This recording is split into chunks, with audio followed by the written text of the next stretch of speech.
All right. Well, Dr. Njoku, thank you very much for joining us today. It's a pleasure and an honor.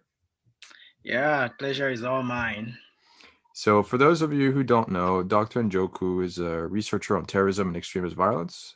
He's currently a Newton postdoctoral fellow at the British Academy and Royal Society, as well as a junior research affiliate at the Canadian Network for Research on Terrorism, Security, and Society.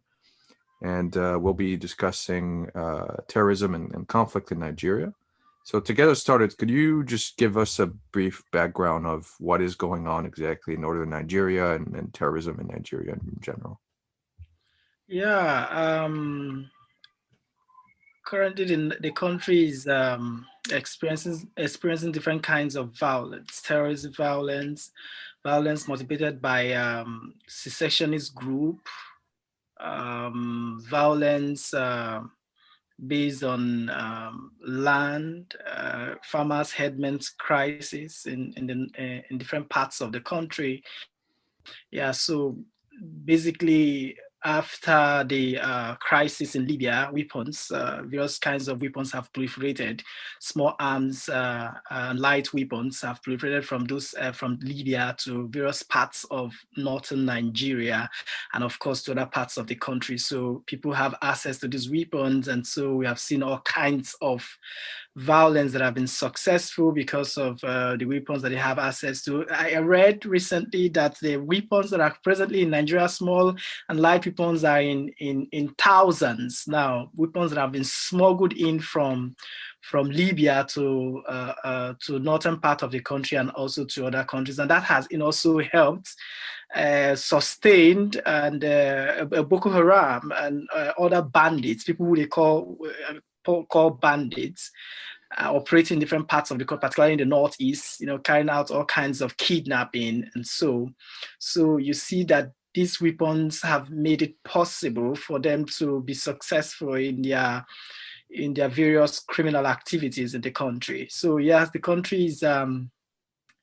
it's not really safe, because of these challenges. There's more like a security. I mean, the security infrastructure, architecture of the country is in serious crisis presently in Nigeria. And did those weapons come from the NATO intervention, or was that before then? No, this is after, Or even before and recently? after those interventions that led to the fall of Muammar Gaddafi. Mhm. These weapons, and Libya had a lot of weapons or so. And I remember during my research, I interviewed some of the soldiers who were fighting Boko Haram, some of the security agents fighting Boko Haram. They said they see sophisticated weapons used by Boko Haram that they with their own weapon cannot match. These weapons are coming in from Libya, So yeah, due to the fall of Libya or the death, I would say what they call the death of the state, or ISIS or so. I mean, it has made it easy. And in Nigeria we have this issue of porous borders. These borders are not well protected, and so the smugglers, those who smuggle weapons, are usually successful in doing so. So the issue of border security is a challenge, because of the topography of the north, and it's made it difficult. I mean, the government lacked institutional capacity to protect the borders, and that has, led to successful smuggling of these weapons and then its utilization in carrying out all kinds of violence in the country. That's right. And besides them acquiring weapons from Libya and other failed states around that had suffered through conflicts, would you say there are certain groups or states that also provide weapons to these bandits and terrorist groups? Yeah.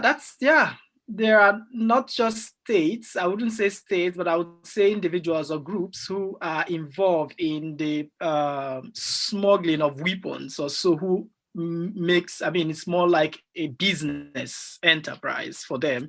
And so the group of people that are involved in buying and selling weapons within the country, we have that category too. And that is also a problem.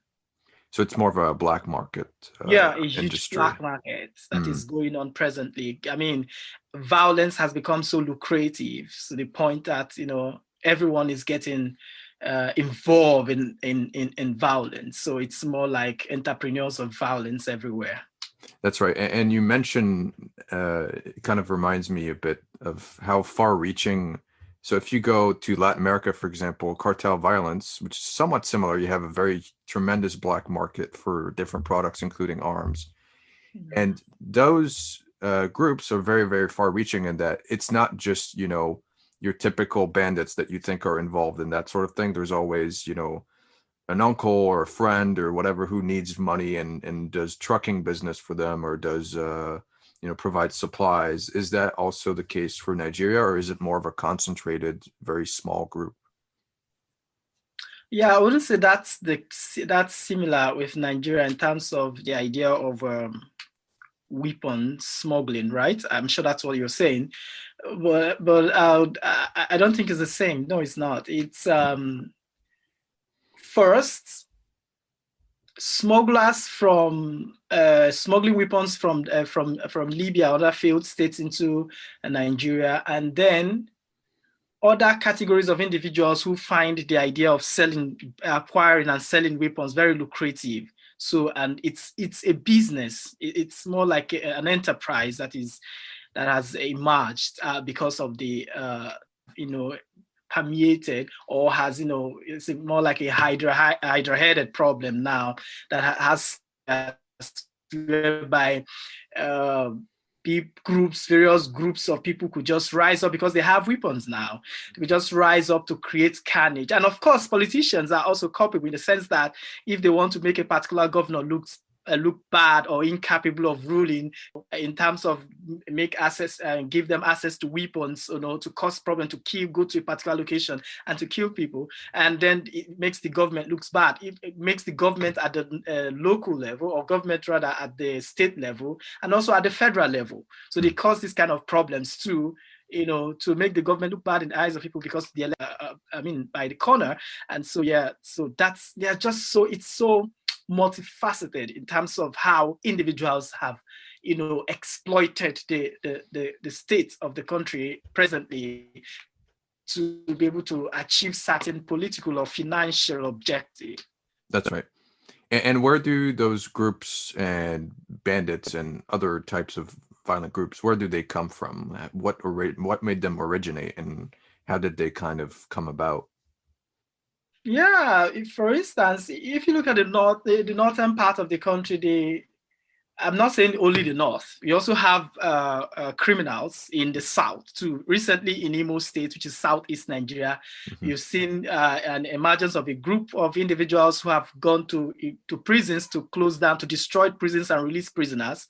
So we have seen that also emerging in the southeast. But also, particularly in the north, there's a problem of poverty and lack of education. A lot of in a family, you have a man who gives birth to hundreds of children who don't go to school, and they grow up as almajiri. There's what they call almajiri. They go out to beg for money. Hmm. So the school that they even go to, it's more like an Islamic school, not a conventional receiving formal education, and so they go up to become scavengers. And these are people who end up becoming soldiers for Boko Haram or soldiers for bandits or so. So it stems from poverty, lack of education. These are, I mean, lots of them. They're just wandering in the streets. So with 200 naira, of course, with 200 naira, you give them, or 2,000 or whatever, and they are ready to be involved in acts of violence just to to get to make money from it at that level. So yeah, so you see how vulnerable. I mean, they are so vulnerable. They can be exploited by politicians to carry out any form of violence because they need money. And so yeah, poverty is key, central to the challenge that we currently face. Hmm. And is what are the groups that are fighting those groups? Is it simply the police and military, or is there some kind of more external involvement, or is there even more of a vigilante Yeah, response?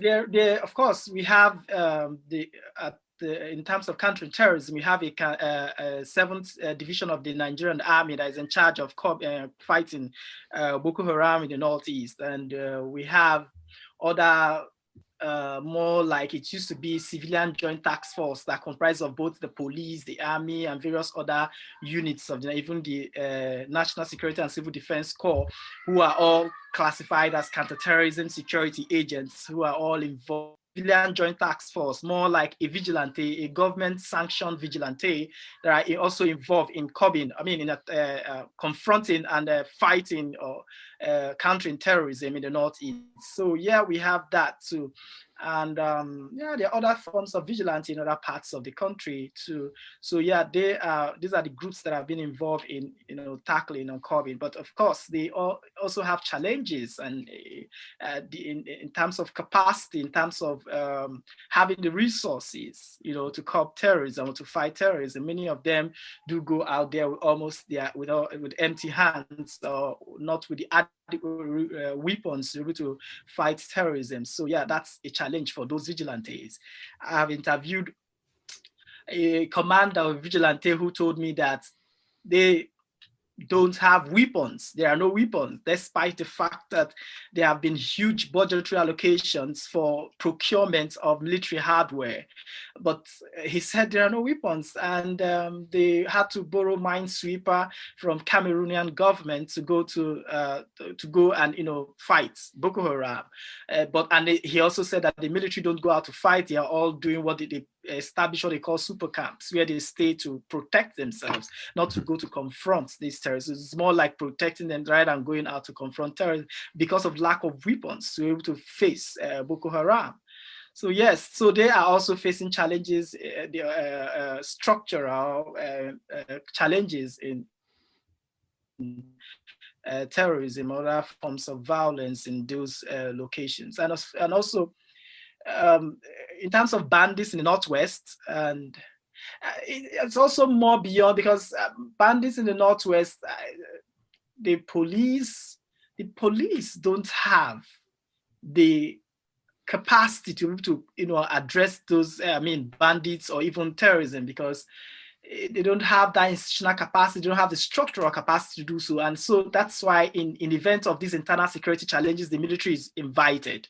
But again, the military is also facing the same challenges that have been faced over the years by police, because they too are confronted with the problem of adequate weapon to curb these emerging various types of violence in various parts of the country. That's right. And so you would say that it's inadequate. The response is inadequate Yes, because they don't have enough funding. Largely inadequate. Largely inadequate. Is the problem insufficient funding, or does it go beyond that? Do you think there should be restructural programs with ECOWAS and AFRICOM with the US or any other external bodies, or do you think it's simply national funding problem? No, I don't think the problem is funding. I think the problem is utilization of these funds. There have been huge amounts in the last 5-6 years. The funds to the security sector have grown into billions. And the question is, how are these monies utilized? What's the accountability structure in place to ensure that these funds are used to curb terrorism? There have been funds allocated to various operations in the Northeast. Specifically, there are specific funds for that beyond addressing other forms of security in the other parts of the country. The question is, why are soldiers complaining that they don't have the adequate weapons? Why are they complaining that the type of weapon that they have is what they call second-hand or used weapon? Why are they not new? Why are they not as sophisticated as the type of weapon that they see with Boko Haram? So why are they making those complaints if these amounts of money that have been budgeted for security have been well utilized? So that's the problem. So the problem is not money. The problem is how the money is spent, or how the money is used. and what are the accountability structures in place to ensure that these money are, the money allocated are used well, and what are measures in place to ensure anybody who is found guilty of embezzling this money is prosecuted and is meant to. So yeah, those are the question. I mean, that is the issue here. And so you did say what efforts would for instance, Canadian government through they have a program where they assist Nigeria, I believe other countries too. The Canadian government, they have a counterterrorism and capacity building program. But what this program does is to train, more like training military security agents in terms of how they can be able to investigate and carry out interrogation techniques in such a way that it doesn't impinge on human rights and civil liberties, particularly for those. So yeah, the Canadian, that's at the level in which the assistance have been provided. Even US governments and other governments have been in the level of training, which is good. I mean, training our security agents on how to go about terrorism, which is more like a new sort of violence they are previously not used to. I mean, since 1999. Yeah, that would go a long way, but they should do more. They should do more than just training. I mean, terrorism is a global security problem. It's not just a Nigerian problem. So I find it difficult to say that there's a local terrorism because they're attacking local people, and so it's none of our business. It's everybody's business, because the more you allow a local terrorist group to remain, in sense that they are able to sustain themselves because of the lack of capacity or lack of efforts to be able to defeat them, they become more and more powerful, more emboldened. They get more support from other larger or more terrorist groups like ISIS and Al-Qaeda, who are trying to project their relevance to the world. And when they see a place that is prone to that is conflict ridden, that's where they strive.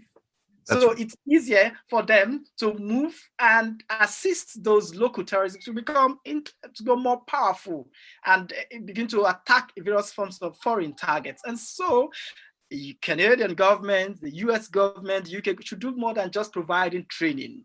Now, what I think, now in my paper on the merchants of terror, I identified how the corrupt practices that are going on in terms of the utilization of security funds, due to the whole system of the patrimonialism that exists within various political institutions that are permeated within the security sector too, and that has created all forms of diversion of security funds through various means, the ghost contracts, through proxy contracts, and all forms of diversion, even the use of security votes. Security vote is a fund, special fund given to the president and various governors, able to use to address security. This is apart from the main budget for security. Is entirely different. But all these have become a slush funds for governors, for political office holders to make, to enrich themselves. So what can these foreign governments do? Good.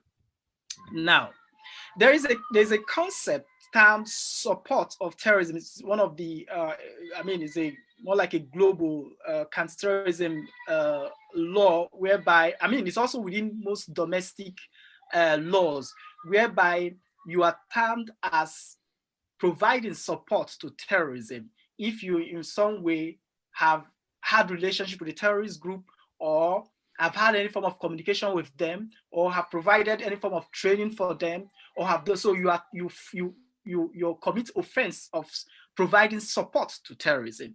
Now, this law can be revised in such a way that it expands and begin to touch areas whereby if you are profiting from terrorism, if certain amounts of money have been allocated into curbing terrorism and you are profiting from it, then you are in some way inadvertently supporting the sustenance and expansion of terrorism in the country, and of course moves to other parts of the world. And so the whole concept of support of terrorism should be expanded to include those people who are involved. We shouldn't just stand them as criminals or people who are involved with acts of corruption or so. No, we should define it or reconstruct the concept of support of terrorism to incorporate or to encompass those who benefit from funds aimed at curbing terrorism.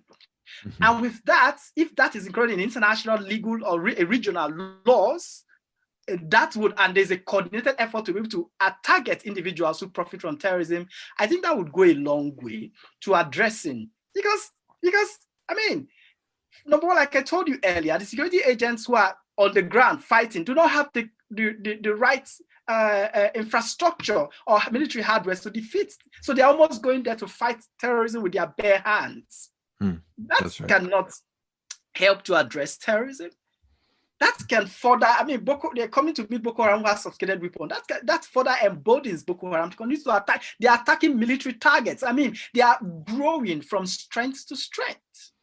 They are targeting, going to even the super camps, and they are targeting, becoming more and more emboldened. And of course, encouraging ISIS and Al-Qaeda to continue to support them, because they are successful in their attacks, because they have the capacity to do so. And the soldiers do not have the capacity to do so. I've interviewed lots of soldiers and security agents involved, and these are the challenges that they face, that they tell me. So how can we address this? I've just said it. That should be done.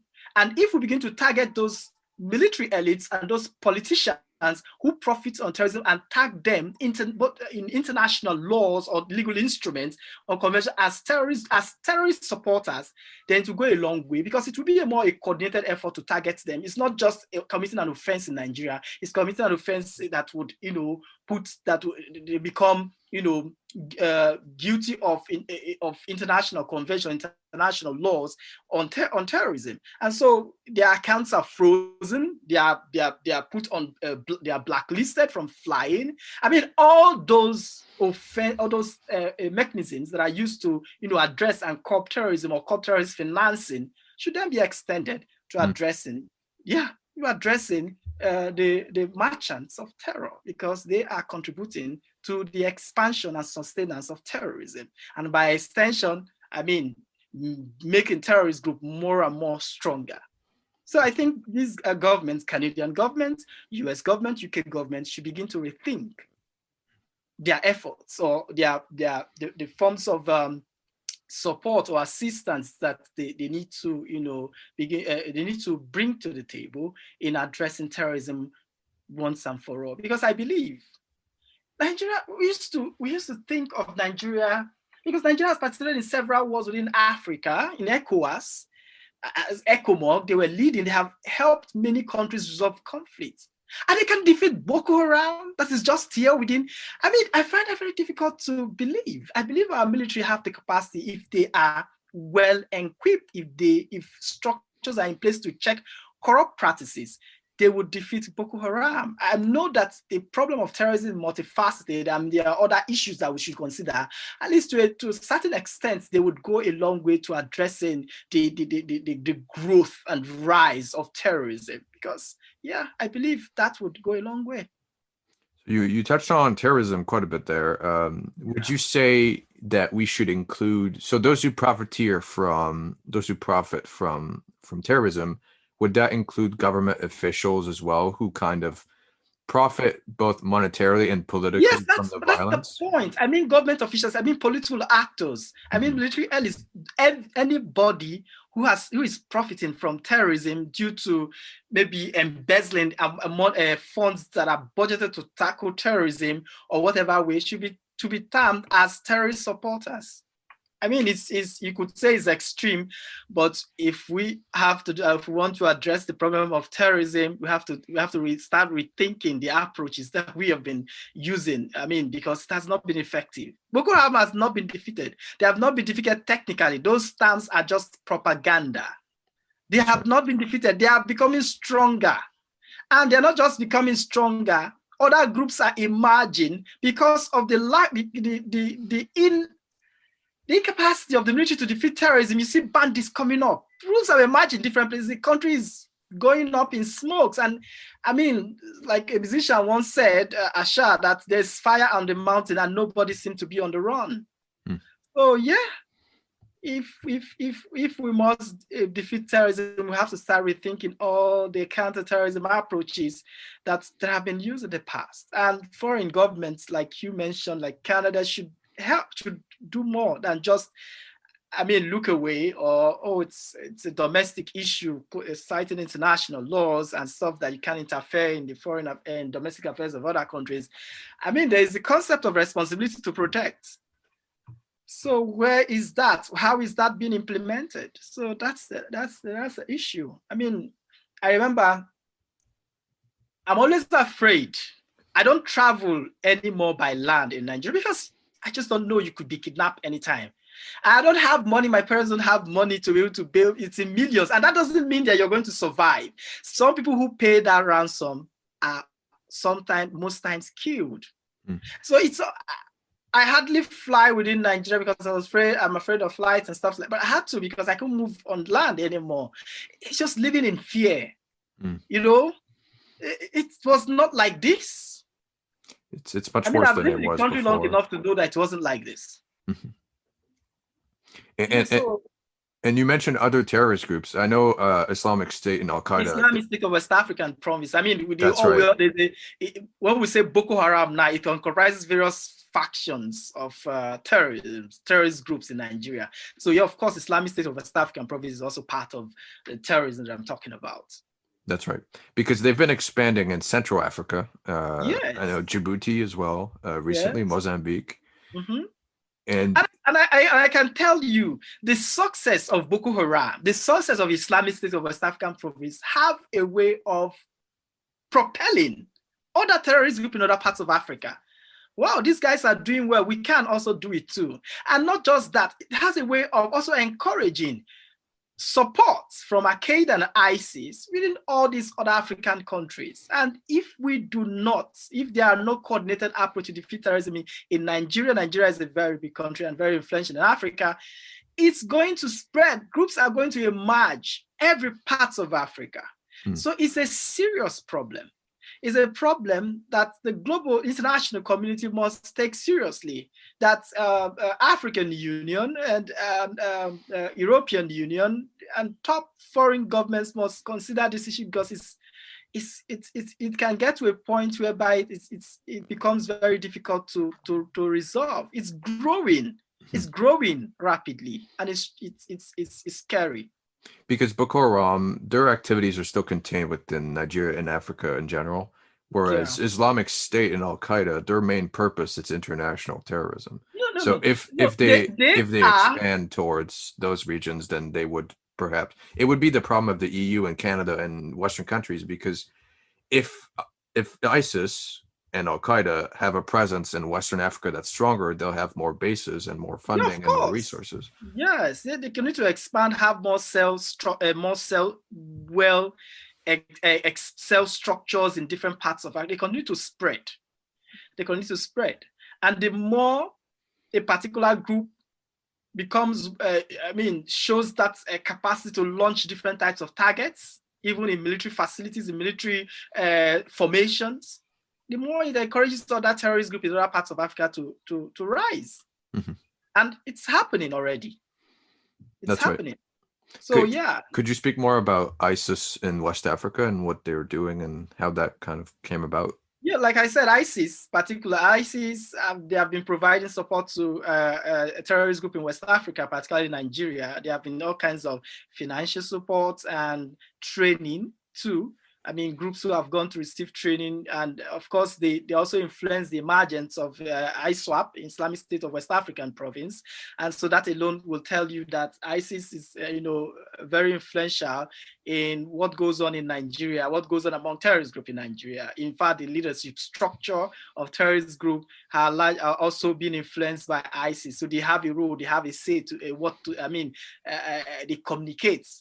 In whatever way they communicate to each other, and provides all kinds of both moral, financial, and capacity building for the local terrorist groups. I wouldn't call them local terrorist groups in Nigeria and West Africa. And so, So ISIS, of course, they have been in some way defeated in Iraq and Syria, and so they are looking for areas, troubled regions, politically unstable states, where they can be reassert themselves in the global world to show that they are still potent and they are still relevant and they can still carry out more attacks, have the capacity to do so. So yes, and they're trying to project their potency, and they are doing that by establishing or supporting various other terrorist groups in West Africa and other parts of Africa, Central Africa now. And do you think that the burden should fall on Western governments? Do you think AFRICOM, for example, should expand its mission towards Western Africa? Right now, it's mostly Central and Eastern Africa, countries like Djibouti and Kenya and Somalia. But do you think it should kind of I think shift so. more resources? Of course, I think every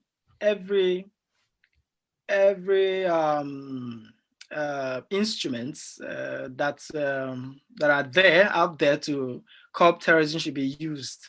I mean, they should see reasons why they should come to intervene. They should see reason why it's important that they should do so now. Yes, because like I said, terrorism is growing in Nigeria, and terrorism is not just growing in Nigeria, it also has some form of multiplier effect in other parts of Africa. And so there should be coordinated efforts to defeat terrorism in Nigeria. And so, yes, they should expand to West Africa. I mean, I wonder why they have not done so.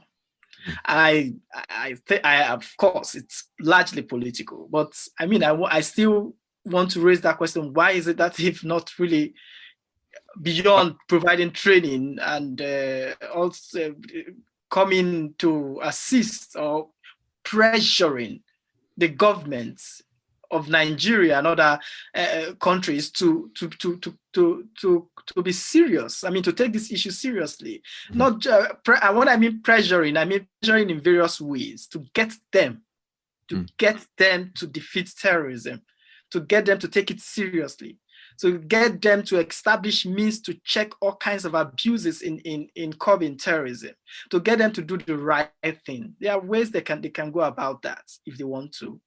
I think for AFRICOM, the problem is certain African countries, and especially the African Union, who is, by the way, extremely corrupt, have not been very receptive to AFRICOM's mission. They view it as neo-imperialism and neo-colonialism and those sorts of issues. And even so much so that it used to be supposed to go in Africa, the headquarters. And then there was a petition that was signed by heads of state in Africa to make sure that they would not stay in Africa. So now their headquarters are in Germany. And they still are in Germany. And do you think it's mostly the people and the experts and the security agents want this move, but the governments are so corrupt and ineffective that they are in the pockets of they're profiteering from the terrorist group's actions and activities, that they're pushing back against that? Yes, I think that's also that's one of the contributing factors behind the reluctance. Sometimes when they say, oh no, it's imperialism and stuff like that, well, I don't, yeah, of course, we have had those issues and that have been a problem, but this is an emergency. We're in a state of emergency. If we lack the capacity, I mean, no nation can survive on its own. I mean, that is well established in trade and with the financial sector. If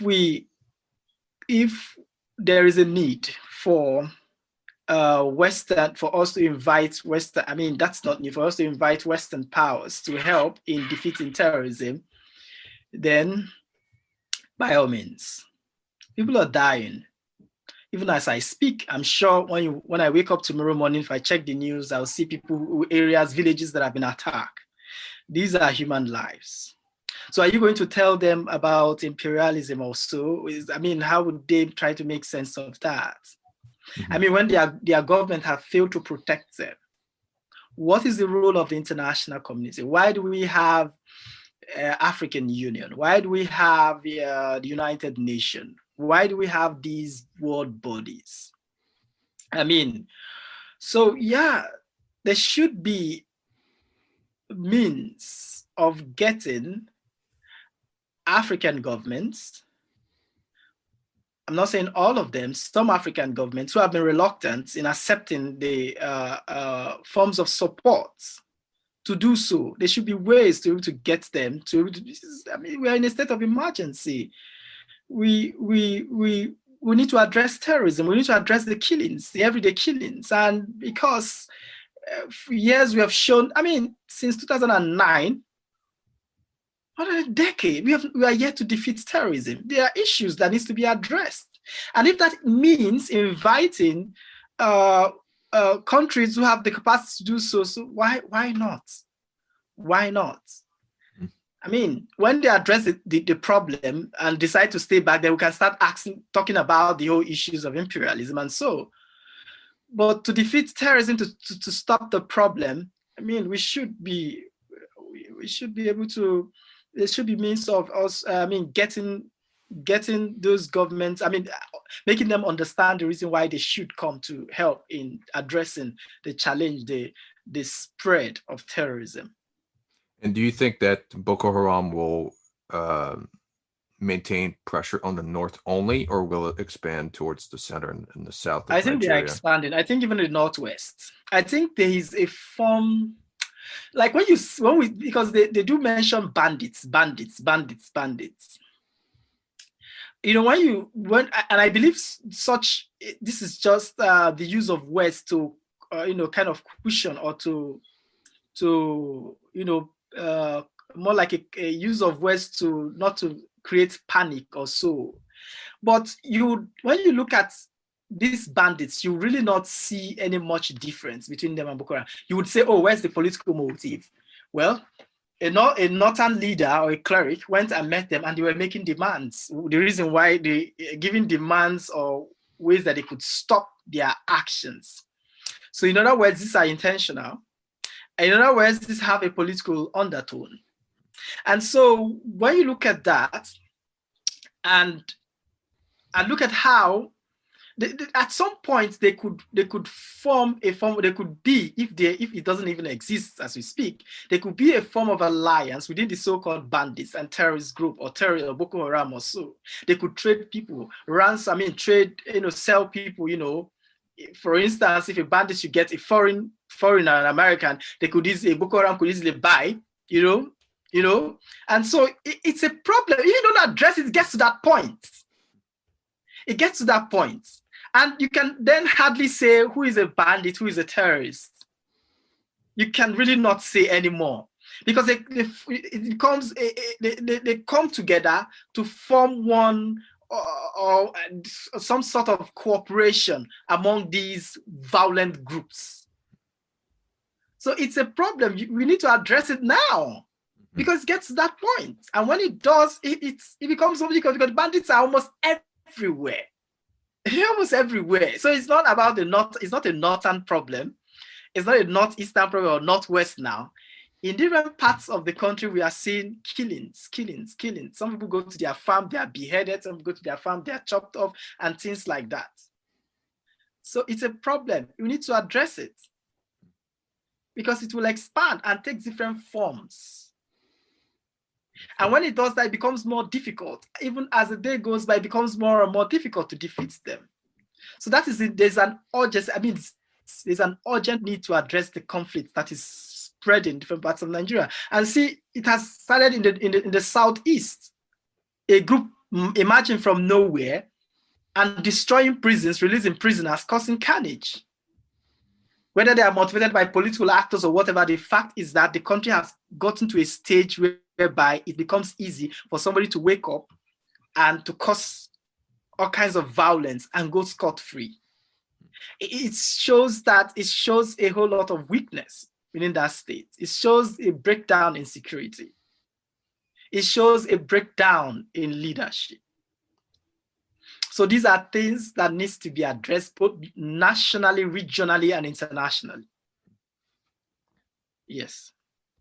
The last question I'll ask before asking you if you would like to bring up anything else before we go is, do you think the solution is purely militarily and intelligence related, or do you think there's some kind of diplomatic resolution that could be reached at some point, like they're trying to do it with the Taliban, and they did in other regions as well before that? Or do you think it's simply military and they won't respond to that kind of diplomatic measure? I have a problem with amnesty for terrorists. They have tried that. There's this de-radicalization and integration program, but it's not as effective as it should be, because many of the people who they claim to have de-radicalized go back to join Boko Haram. So there's a problem with that program that needs to be be restructured completely. They need to restart. Start a more. So there's a problem with that de-radicalization program, and it's not working. Now, amnesty for terrorist group, I don't think in the context of Nigeria that could help to solve the problem, because once you pardon people who have killed a lot of people that way, provide amnesty or stop and that doesn't mean you have addressed the problem. That's more like an approach that would ultimately lead to the emergence of other groups who would then kill people and then demand for amnesty too. So you more like would encourage groups in the future, maybe in 5 years after Boko Haram, to emerge, to carry out all kinds of violence. So what amnesty or whatever for terrorist group, what it will do is to illuminate the financial benefits or the benefits of being involved in violence, or how violence is now very lucrative, or how violence is now the language of discourse. Or how you can not just use violence, you can benefit from it ultimately. So, but why can't we defeat terrorism by the other countries have used military effort to defeat terrorist group? So why would it be different here?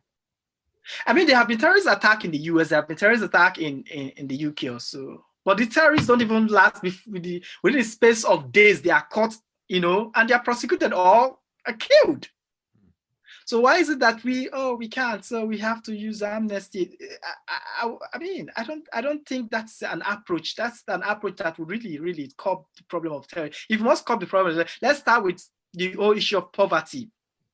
Let's start with education that is lacking. If you want to go through the roots, let's start with the idea of religious radicalism, which stems from people not having formal education or not having the type of education that would lead them to question certain beliefs. Critical education that would make a young person not to take everything as given and to raise questions. That form of education. Why can't we start to address it at that point?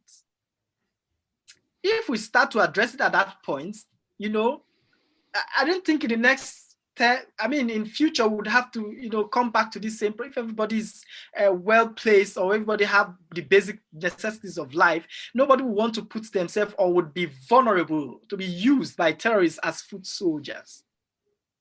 But when you don't address this issue and just do the whitewash, give you some money, sorts of money, you have not really addressed the problem. You have not.